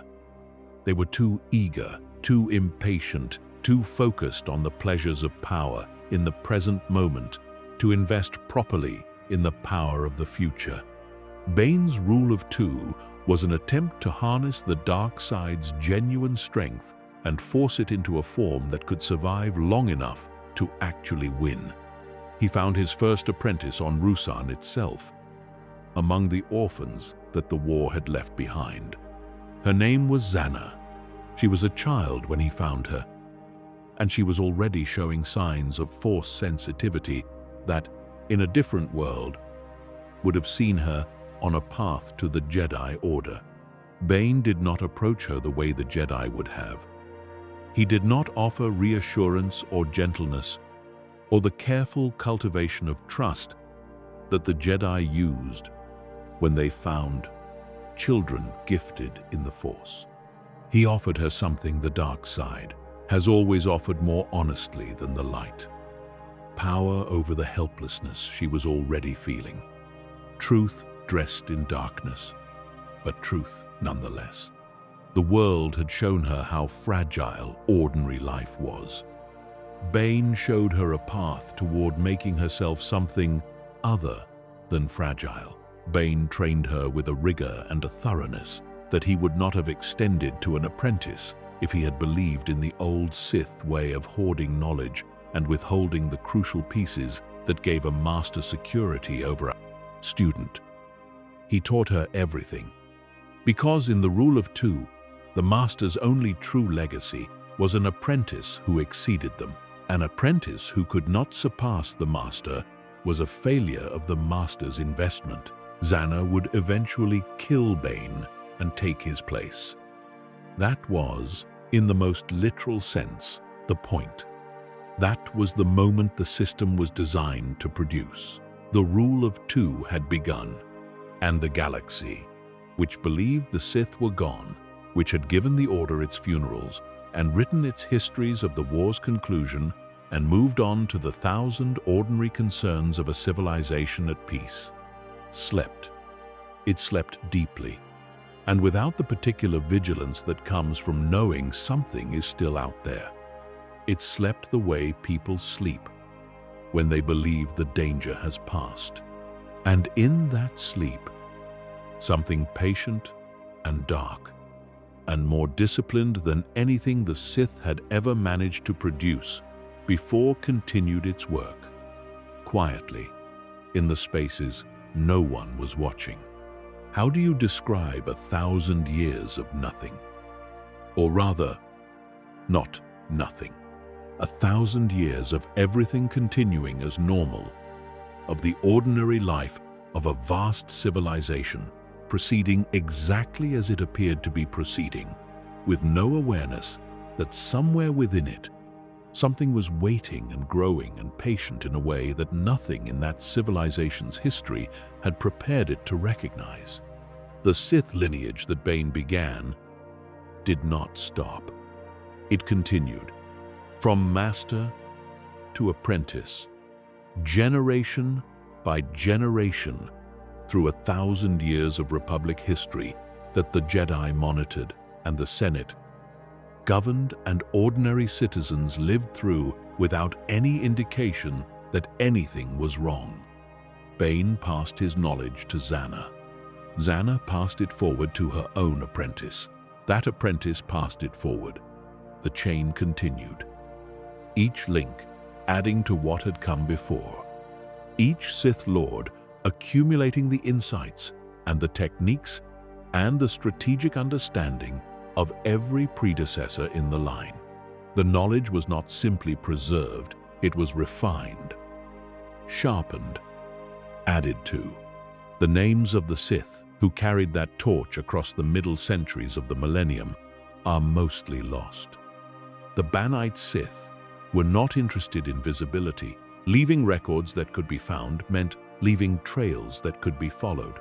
The handful of names that survived into the later Sith tradition, known only through the holocrons that Darth Bane and a few of his successors created, represent a fraction of the beings who actually carried the lineage forward. Most of them lived and died in their secret, doing their work, passing on everything they knew, and then allowing their deaths to be as invisible as their lives. This is worth thinking about. The willingness to be forgotten, to make no mark that the galaxy at large would record, to accept that the point of your existence in this lineage was not to be known, but to transmit something forward, required a discipline that the dark side did not naturally encourage. Every Sith Lord in that chain had to actively choose, generation after generation, to serve the plan rather than their own immediate ambitions.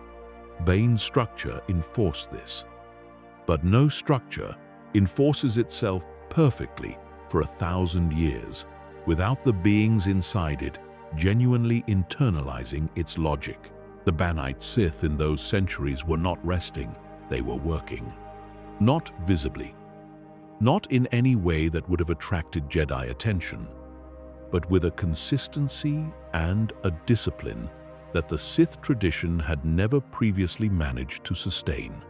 They placed themselves in positions of influence throughout the institutions and the power structures that shaped the Republic, as financial figures, as political advisors, as the kind of quietly influential beings who shape decisions without appearing to make them. The grand plan, the long-term project of undermining and eventually destroying the Republic and the Jedi Order from within, was not invented by Darth Sidious. It was inherited from Bane, who had inherited it from his understanding of everything that had come before, who had concluded that the only way to win permanently was to win before the enemy realized the game had started. Think about what that patience means. Each Sith Lord in that millennium-long chain knew that they were almost certainly not going to be the one who completed the plan, knew that the victory they were working toward was generations away, chose, generation after generation, to work towards something they might never see, rather than reach for the immediate satisfaction that the dark side so constantly suggested was available. This is genuinely remarkable. The dark side tends toward the immediate, toward consumption in the present rather than investment in the future. The Banite Sith, through sheer discipline enforced by the structure Bane had created, managed to hold back that tendency across 1,000 years.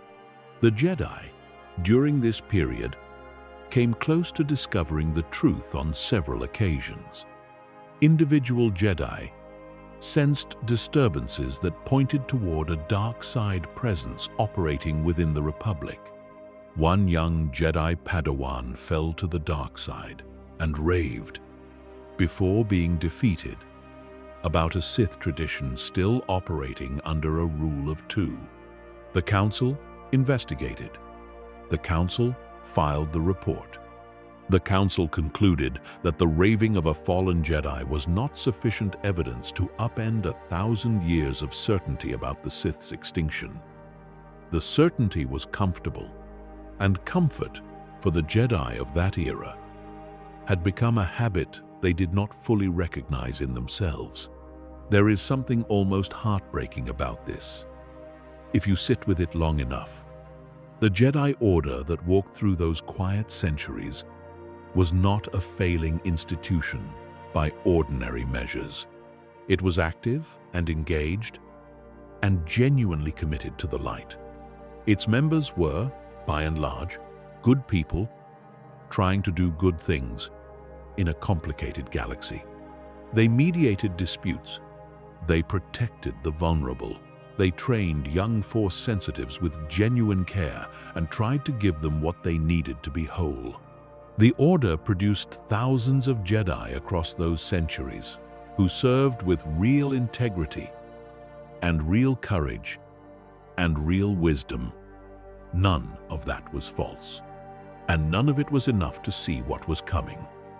Because what was coming had been designed specifically to avoid being seen by exactly this kind of institution.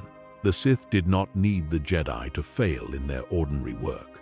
They only needed the Jedi to be comfortable enough that the extraordinary vigilance required to detect a threat operating at the level the Banite Sith were operating at never quite rose to the surface.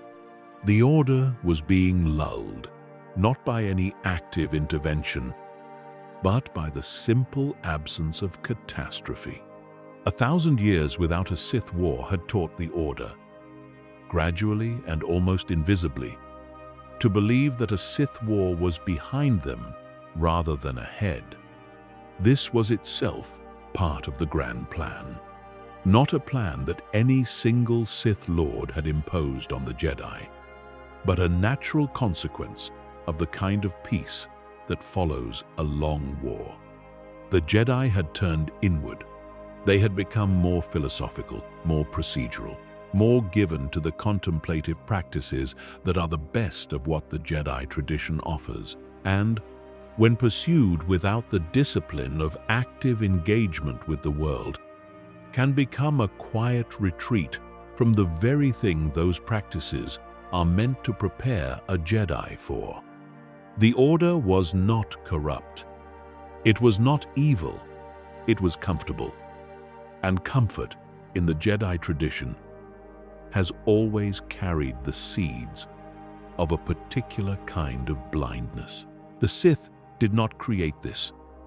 They only ensured that no event arose to shake the Order awake before the time was right. And the time was getting closer. Darth Plagueis was not the last in the Banite lineage, but he was, perhaps, the most singular. The beings who had carried the tradition forward across 1,000 years had each been extraordinary in their way, had each added something to what they passed on. But Plagueis added something that none of them had been positioned to add, because none of them had possessed his particular combination of a scientific mind and access to a research tradition in Force philosophy that had been accumulating for centuries. Plagueis was a Muun, a species known for financial genius, and the kind of long-horizon thinking that a banking civilization naturally develops. He brought those qualities to the dark side's questions and arrived at places that the Sith tradition, even 1,000 years of refined Banite Sith, had not previously reached. He was not primarily interested in power in the conventional sense. He was not building armies or seeking political influence as an end in itself. He was asking a question that the Sith had circled around for millennia without quite finding the courage to look at directly. Could the Force be controlled, not channeled, not wielded, not used, controlled, at the level of its fundamental mechanisms, at the level of what it was before it expressed itself through living beings and became the thing that Force-sensitive individuals learned to perceive and direct? The midi-chlorians, the microscopic beings that served as the interface between living organisms and the Force, were his primary subject. Most Jedi and Sith alike understood the midi-chlorians at a functional level. They indicated Force sensitivity. They measured connection. They were the mechanism through which the Force expressed itself in biological life. Plagueis wanted to know if they could be influenced at a direct level, not by training, not by the gradual development of Force sensitivity through practice, but by reaching into the connection between a living being and the Force and adjusting it at the source. He spent decades on this question. The laboratory work he conducted in hidden facilities on worlds far from the Republic's attentive eyes was the most technically ambitious research into the Force that any being had ever attempted. He was trying to understand the relationship between life and the Force, not as a mystic phenomenon to be experienced, but as a mechanism to be understood. A system with inputs and outputs and leverage points, a machine, in the deepest sense, that could be comprehended and operated if you were willing to dedicate enough intelligence and enough time to learning its controls. The experiments he ran across those decades were not simple. They were not quick.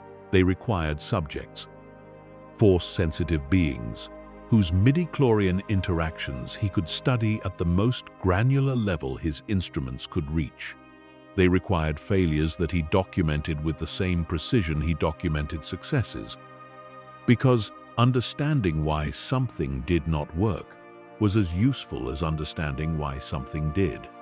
He developed instruments for measuring aspects of midi-chlorian activity that no Jedi had ever thought to measure, because no Jedi had ever been trying to do what he was doing. The Jedi understood the midi-chlorians as indicators of Force connection, as the mechanism through which they could feel the Force flowing through living things. Plagueis wanted to know what the midi-chlorians were when the Force was not actively flowing through them. What they did when they were simply existing. What governed their behavior at the cellular level. Whether that behavior could be changed from outside, and he made progress. Genuine, unprecedented progress. He could influence midi-chlorian activity in living subjects in controlled ways. He could cause them, under specific conditions, to generate new life from matter that should not have been capable of it, a result so far outside the accepted understanding of how the Force worked, that it would have shaken the philosophical foundations of both the Jedi Order and the Sith tradition if anyone outside his private journals had known it was happening. He could sustain life in a being that was dying, extending the moment of death outward in ways that normal medicine could not account for. He could reach into the connection between a person and the Force, and, with enough concentration and enough understanding of the specific individual's midi-chlorian signature, strengthen that connection at a level more fundamental than any training could achieve. He was also, and this is perhaps the most significant thing about what Plagueis was doing, learning what the Force itself was oriented toward. Not in a philosophical sense, in a measurable, empirical sense. The Force, he observed across decades of careful study, had inclinations. The midi-chlorians responded to certain conditions and resisted others in ways that were consistent across subjects and across time.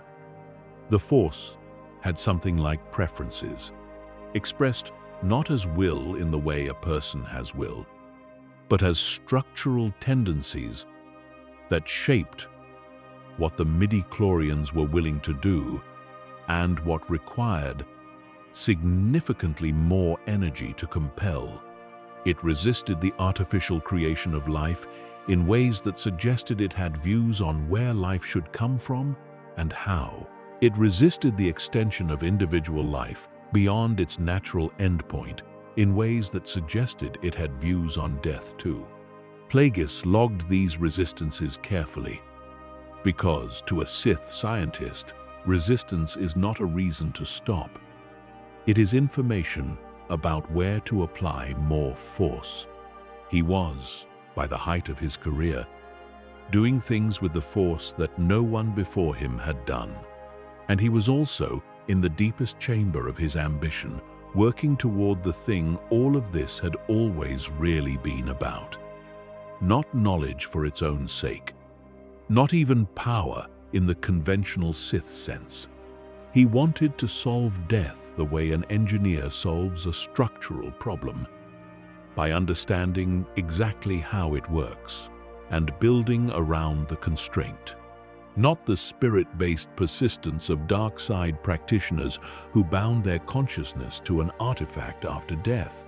Not the body transfer or essence possession that the old Sith tradition offered as its best answer to mortality. Real, physical, ongoing biological life. A continuity that death could not interrupt. Sustained not by dark side anchoring but by a genuine comprehension of what kept living things alive and the ability to keep that process going indefinitely. He did not succeed. Not fully, not in the way he had imagined, but he came close enough that the attempt itself changed what was possible, and the knowledge he accumulated, the partial solutions and the fuller understanding, and the clear map of exactly how close he had come and what remained to be solved, passed forward to his apprentice in ways that apprentice would spend decades contemplating. That apprentice was a young human from Naboo named Sheev Palpatine, who received from his master the title that all Banite Sith apprentices received on being chosen, Darth Sidious. Think about what that young man received. Not just the combat training and the Force techniques and the philosophical grounding in Sith tradition that any Sith apprentice received, not just the strategic framework of the grand plan and the 1,000 years of accumulated cunning that the Banite lineage had built. He received Plagueis's research, the experiments, the partially solved problem of immortality, the deepest technical understanding of the Force's relationship to life that any being in galactic history had ever reached. He received an inheritance that was, by any measure, extraordinary, and he began to use it. The political career of Sheev Palpatine looks, in retrospect, like an elegant piece of engineering, starting from a position of provincial senator and moving steadily, patiently, through the mechanisms of republic democracy toward the highest position in that democracy, all while doing nothing that could be clearly identified as wrong, all while building a reputation for reasonableness and wisdom, and the kind of quiet competence that large political bodies tend to trust. He was not in a hurry. He had been taught not to be in a hurry. 1,000 years of Sith tradition had been preparing the galaxy for this exact patient approach, and he had studied that tradition more completely than anyone before him. Behind the public face, he was doing other things. He was a presence on two sides of every significant conflict he helped to create, steering both toward outcomes that served the grand plan. He was cultivating the beings who would be useful to him, and carefully identifying and managing the beings who might become dangerous to him. He was building toward the moment, which he could now see with increasing clarity as the years advanced. When everything Bane had set in motion 1,000 years earlier would arrive at its conclusion. The Clone Wars, when they came, were not a crisis that happened to the Republic. They were an event that happened to the Republic because Palpatine had built them on both sides, with the care of someone who had been thinking about how to construct exactly this kind of war for decades. An enemy created by Sith hands, a war engineered to produce emergency powers, a clone army built with a hidden failsafe that no one except its creator knew existed. The Republic's greatest strength, its democratic institutions, and its Jedi protectors were turned against it, so gradually and so skillfully that neither institution understood what was happening until the moment the door closed. Order 66. When it reached the clone troopers through the biochips implanted in their minds at the moment of their creation, was not a dramatic revelation. It was the execution of a plan that had been in place from the first moment the clones existed. In a single coordinated moment across 1,000 worlds, Jedi generals who had led the Republic's armies through the war turned to face their troops and found those troops already raising weapons. The Jedi Order, which had survived the Great Sith War and the New Sith Wars and the Jedi Civil War and every other catastrophe that the millennia had thrown at it, was destroyed in an afternoon. 1,000 years of patience, paid in full. What followed was the Empire. What followed was Darth Vader. What followed was the Death Star and Yavin and Hoth and Endor and all the events that the galaxy eventually came to understand as the defining conflict of their era. But those events were the final chapter, not the whole story. They were the wave breaking on the shore, enormous and visible and impossible to ignore. But the wave had been building for a very long time in the deep water before it reached that shore. The shore only saw the end of it. The Empire fell. Palpatine died on the Death Star above Endor, destroyed by the one variable in his plan that his 1,000 years of Sith tradition had not adequately accounted for. The capacity of a single human being already committed to the dark side to change, to choose differently than everything in his history suggested he would choose, to look at his son and remember something that the dark side had told him was gone.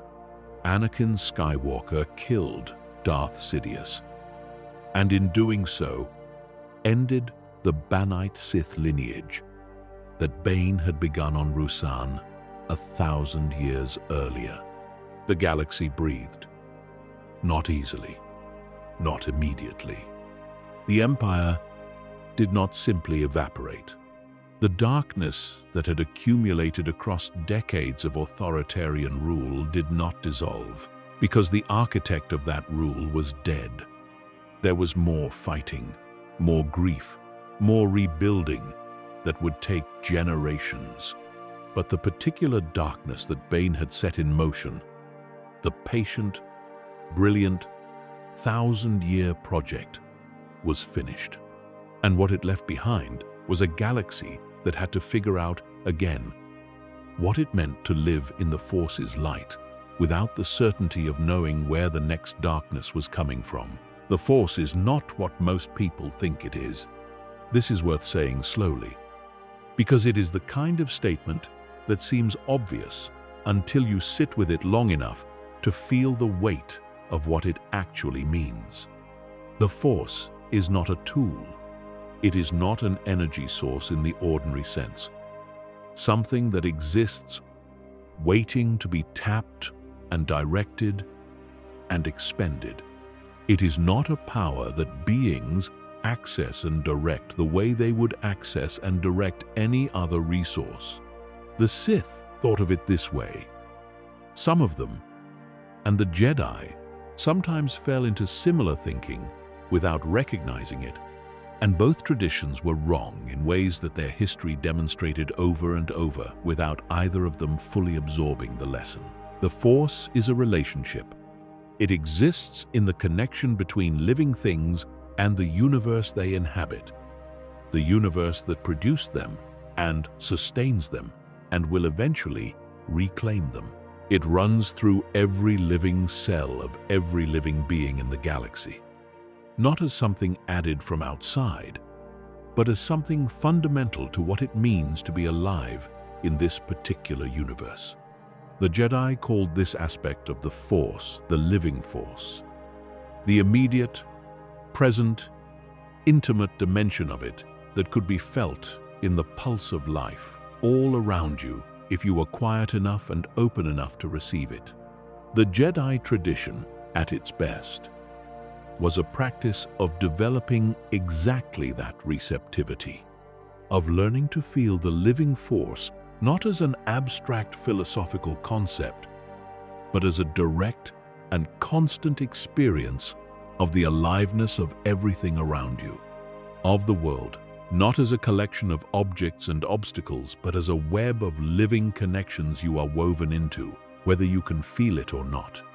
This is why the Jedi always emphasized quietness, stillness, the practices of meditation and presence that the culture around the Jedi sometimes mistook for passivity. They were not passive. They were an attempt to develop something genuinely difficult, the ability to stop imposing your own expectations on what the Force was trying to tell you and actually listen to what it was saying. The Jedi who managed this, who achieved this kind of deep receptivity, became capable of things that looked miraculous from the outside and were, from the inside, simply a matter of being sufficiently present to feel what was already there. But the living force was not all that the Force was. It was not even most of what the Force was. Behind the immediate, intimate dimension of it, running through the living dimension the way a river's current runs through the river's water, was something that the Jedi called the cosmic force, the larger pattern, the connections between all things across time and space, the flows and eddies of energy that shaped the long arcs of history, without any individual being controlling or even fully comprehending them. The cosmic force was what the living force fed into at the moment of death, what consciousness returned to when it was released from a physical form, what Jedi Masters who had achieved a deep enough understanding could sometimes learn to navigate even after their physical death, maintaining a coherent presence in it rather than simply dissolving into the whole. Qui-Gon Jinn, in his own quiet way, understood this better than almost anyone in the Order's modern history. He had spent years exploring the relationship between the two aspects of the Force, studying with beings and traditions that the Jedi Council considered peripheral or even suspect, piecing together an understanding of the Force that the mainstream of the Order had largely let slip into theoretical memory. He believed that the living force and the cosmic force were not two separate things that happened to run alongside each other. They were aspects of a single reality, always in dialogue, always responsive to each other. To be fully present in the living force was to be, at some depth, in contact with the cosmic force as well. And to understand the cosmic force was to receive guidance about the present moment that no ordinary perception could provide. His death on Naboo was not the end of what he was building toward. The understanding he had developed did not die with his body. It was the thing he preserved and passed on. And that eventually made possible the tradition of Jedi conscious immortality that shaped the fate of the galaxy in ways no one expected. When Obi-Wan Kenobi disappeared into the Force, rather than dying on the Death Star, when Yoda chose the same passage, they were doing something that had not been possible before Qui-Gon Jinn did the work of understanding what that passage actually was. The relationship between the living force and the cosmic force is one of the deepest and most contested questions in the whole of Jedi philosophy. The debates about it go back to the Order's earliest centuries, and they were never fully resolved because the answer is probably not something that can be fully expressed in language without losing something essential. What can be said is that the two dimensions are not separate things. They are aspects of a single reality, the living and the cosmic, the immediate and the eternal, the particular and the universal, woven together into something that neither term alone can adequately describe. This relationship is why the Force produces what it produces in the history we have traced tonight. Why the Celestials, who were perhaps the most complete expression of the Force that physical beings have ever achieved, eventually withdrew into something that looked like death from the outside and may have been transcendence from the inside. Why the Force gods on Mortis existed as living expressions of what the Force was at its most extreme. Why Abeloth, who had reached for that expression without the capacity to hold it, became something wounded and dangerous, and ultimately more a warning than a wonder. Why the Jedi tradition, for all its limitations, was pointing at something real when it insisted on the importance of releasing attachment and learning to flow with the Force rather than trying to bend it to individual will. The Sith tradition understood something true too. The dark side is not a corruption of the Force. It is part of the Force. The hunger, the aggression, the drive to consume and dominate and be the most powerful presence in any situation. These are not foreign elements introduced into a pure system. They are the Force being what it is, expressing what it genuinely contains. Exar Kun was not wrong that the Jedi's answer to the dark side was incomplete. He was wrong about what the more complete answer looked like. The complete answer, if there is one, is not a side. It is not a balance between two sides, in the sense of finding the midpoint between them and standing there.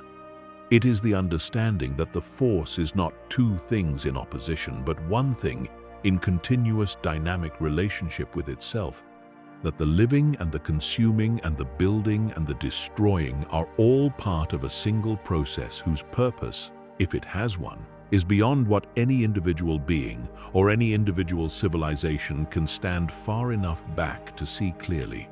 Think about what it means that beings tried, that the Celestials shaped solar systems with their understanding of what the Force was, that the Rakata reached for that power without the understanding and burned their civilization down from within, that the Jedi spent thousands of years trying to understand what it meant to serve something larger than individual will, that the Sith spent those same thousands of years insisting that individual will was the point, that Exar Kun asked the right question and found the wrong answer, that Darth Bane, in his cold, intelligent way, understood something true about his own tradition's failures and designed a structure to correct them, that Darth Plagueis, in his laboratory, actually got close to understanding the relationship between the Force and life at a level that no one before him had reached, that Anakin Skywalker,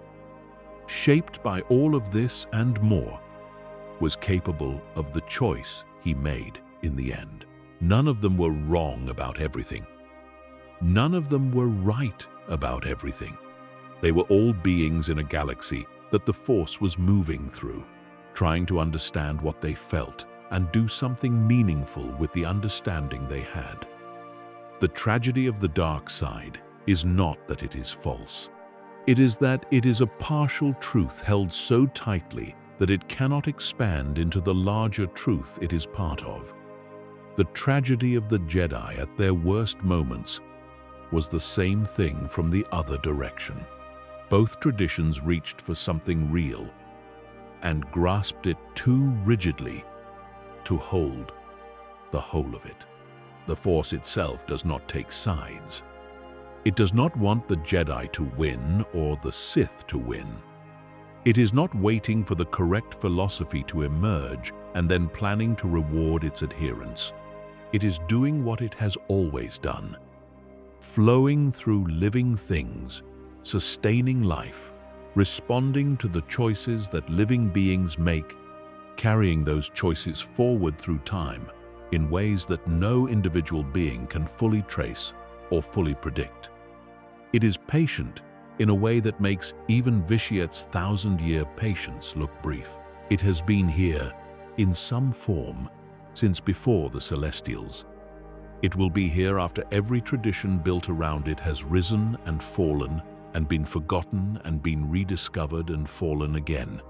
The stories we tell about it, the lore we sit with and explore in these long, quiet hours, are our attempts to understand something that keeps exceeding our understanding. And that is not a failure. That is the nature of the project. The Force is larger than the stories told about it. The galaxy is larger than any map we can make of it. The history we have traced tonight, from the Celestials to the Rakata to Exar Kun to Darth Bane to Darth Plagueis to the quiet moment when a man chose his son over his master, is the deep lore, the lore that lives beneath the surface of the visible story. And it is still unfinished because the Force does not end. It continues, as it has always continued, through the living things of the galaxy, through every being who can feel it and chooses what to do with that feeling, through every choice made in the dark about what to reach for and what to release. The Celestials built their structures and are gone. The Rakata built their empire and are gone. The Brotherhood of Darkness made its last stand on Ruusan and is gone. The Galactic Empire rose and fell in the span of a generation. What remains is the Force, moving through the galaxy, that all of them shaped, flowing through the living things, that all of them, in one way or another, were trying to understand. You are part of that too, in your way. Every living being is. The Force does not distinguish between those who can feel it directly and those who cannot. It runs through all of it, through all of you, and on a quiet night, when the dark is soft and the mind starts to let go of the day's particulars and open up a little, you can sometimes almost feel it. That feeling is not nothing. That is the living Force, doing exactly what the Jedi always said it did, connecting you to everything around you, reminding you that the universe you are part of is very old and very large and full of stories that are still being told. Rest now. Let the lore settle. Let the river of all that history move through you quietly as you drift towards sleep. The Force will be here when you wake.